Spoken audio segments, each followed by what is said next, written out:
So today's project is a motorcycle stand. I wanted to be able to lift the rear end of the motorcycle up so I could take out the shock, and to do that I have to take the weight off the rear wheel.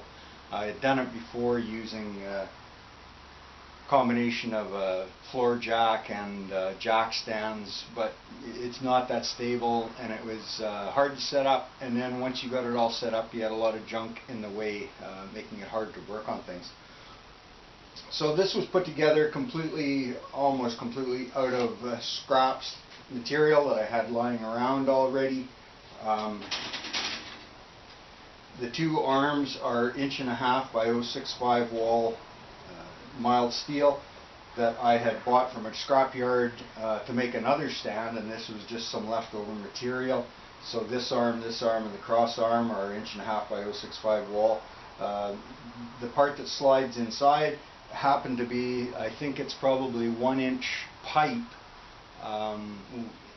We took out our swimming pool, and that 1 inch, there was a big length of 1 inch pipe that used to run the gas heater. So it had been taken off, and it was lying in the bush under the backyard. The wheels, the little casters, I bought at Princess Auto. Princess Auto up in Canada is like Harbor Freight, and they've always got a surplus section where they get rid of surplus stuff. There's always different stuff in there every time you go. And these little casters were like $2.99 for a pair of casters, and I think they were rated at 165 pounds a piece. So those wheels are fine for that. And the little pin in the middle, this is called a lynch pin.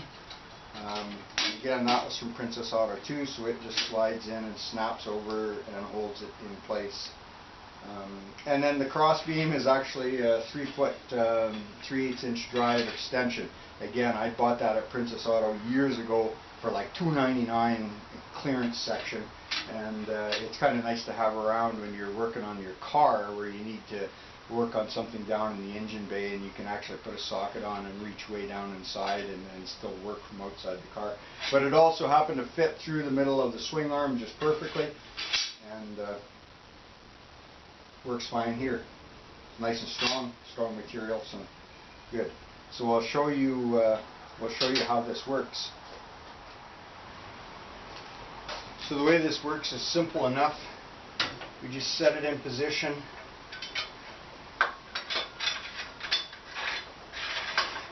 Start the shaft, start the drive pin going through.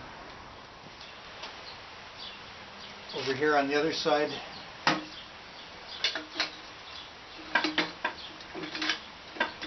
put that in,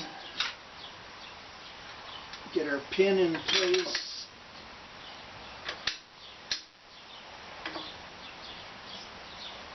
And then push the rod the rest of the way through.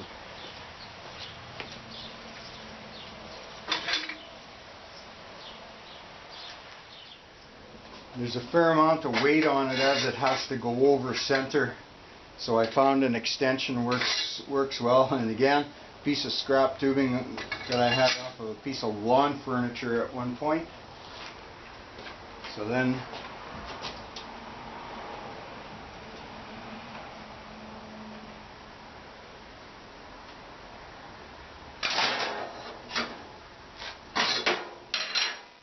and that's it.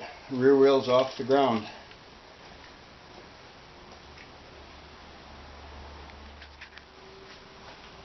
It all would have been a bit simpler to build if these could have gone straight down, but because I wanted it to fit on the stand, everything had to be tucked in to get the wheels to fit inside the stand. So that was a little bit more work, having to bend up tubing and stuff like that. Otherwise, if it had just been for the floor, those tubes could have been straight. It could have just went straight down to the ground, and that would have simplified things. It also had to be, I made it wide enough to clear the levers, so I didn't have to take anything apart when I was using it.